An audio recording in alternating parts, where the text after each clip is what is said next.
Hello, and welcome to episode 2 of Before the Launch. I am your host, Brenna McGowan. Thank you so much for joining me today. I know that you have a ton of podcasts, YouTubes, whatever it is that you can listen to. And I never, ever take it for granted that you are here with me and listening. So thank you so much.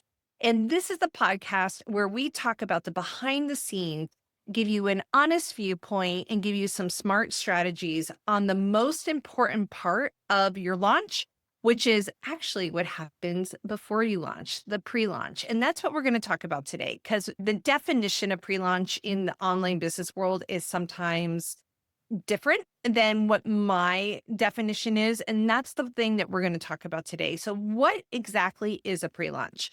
Very quickly and simply, it is the time period before you launch. For most of my clients and students, it is about 4 to 8 weeks before you actually launch a product or service.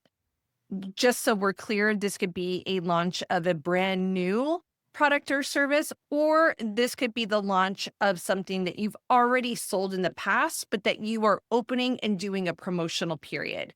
And to me, a launch is just that, is just simply a promotional period in your promotional calendar, or I should say, in your content calendar. So some of the common misconceptions there are when it comes to pre-launch is that a pre-launch is just a waitlist. And actually, I am not a terribly big fan of waitlists. We will talk about that in a future episode. Or what people also think, it's just a time where you tease your offer. And to me, once again, a pre-launch is the 4 to 8 weeks before you launch. And it is the most important part of your launch. And if you go and look at some of the big names in online business, Amy Porterfield comes to mind. Amy Porterfield does an extensive pre-launch. A pre-launch to me is a time period where you are, yes, teasing your offer, but you're building anticipation towards what the thing is that you're about to sell, but you are not actively selling during pre-launch. I always say during pre-launch, you are selling your process, not your program. What does that mean? It means that before you actually go to launch your offer, what I want you to do is take one step behind and think about, what does my client or customer need to believe before they are ready to buy from me? And what is that method? What is the idea behind your offer? What do they have to believe in before they can take me up on my offer? So I'll give you a quick example here. I sell something called the pre-launch plan program. But people are not going to buy the pre-launch plan program unless they have a belief that a pre-launch is the way to get higher launch results, to increase their overall launch revenue, to call in better fit clients, to be able to pre-sell early, to go into their launch with confidence, right? People have to be invested and believe that before they're ready to buy the pre-launch plan program. And what I see a lot of time when it comes to online launches is that people are trying to sell into not only the offer, but they're also trying to get people to buy in on the idea behind their offer at the same time. And what I think that you should do with your pre-launch is actually pull that part out. I call it the consideration phase. So in marketing, a lot of times what we'll see is like nurture content, engagement content, and then we go into like promotional content. I really believe that you need something called a consideration phase, where you are prepping your person to not only know that your offer is coming. So yes, you want to build buzz, you want to build excitement. But the other thing that you want to do before you ever launch is that you want to start thinking about, what are the things that could be kind of making someone hesitate, that they don't think that this problem is a priority, something that they need to solve right now. Do they know, like, and trust you? So during the pre-launch phase, those are the things that we're trying to do. We're trying to shift the belief around that method or that idea behind your offer. We're trying to deal with hidden objections so that by the time someone comes to your actual offer and sees it, when you actually open cart, when you decide that you're going to do a promotion or a campaign, that person is already really invested in the idea that they need to take care of the problem that they have, and that the desired transformation, the thing that they want is important enough to them to make it a priority right now.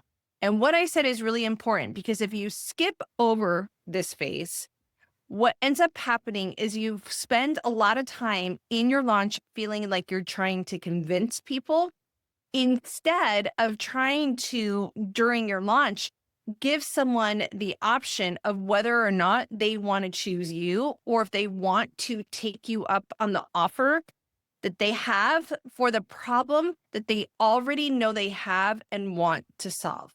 And that's really important, is that you want to go into launch with a group of people who knows they have a problem and they know it's the problem that they want to solve right now. So why do people skip this phase? Well, first of all, a lot of people skip this phase is because they don't realize that an extended pre-launch is so important to their overall campaign. They skip it because they don't know what to say or do. They don't know like what makes this type of content different than nurture content or promotional content. Sometimes people skip this phase is because they actually think that doing a pre-launch makes their launch harder, that it extends it out for 4 to 8 weeks instead of just doing a 7 to 10 day sales period, which is not the case, by the way. When you do the methods that we're going to be talking about on this podcast, what it ends up doing is you're actually using the content that you would have already been creating instead in a very strategic and tactical way to be able to, once again, get that list of buyers, get people eager and waiting to do some pre-sale, so that when people come into your world, that they know that something is coming. They also know that they are the right person for that, because through your content, they're able to self-select. So what can you do right now to make a pre-launch super effective and intentional? Okay. This is going to seem overly simple, but I want you to get a calendar out. So many people skip over this phase and they don't actually take time to truly plan out their launch. So what I want you to do is I want you to take out your calendar and I want you to decide what day you're going to start selling. That's step number 1. Step number 2, decide on what day your cart is going to close. Now, if you're someone who has an evergreen product or service, that's totally fine.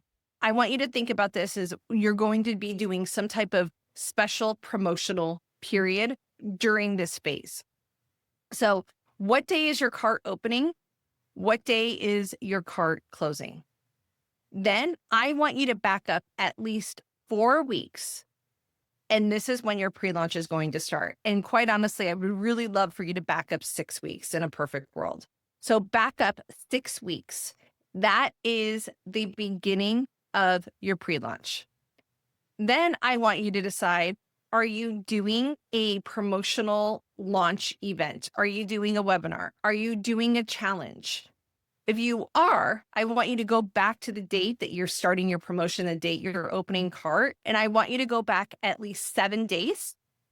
And from there, maybe 10 days, that is when you're going to start promoting your promotional event, your launch event.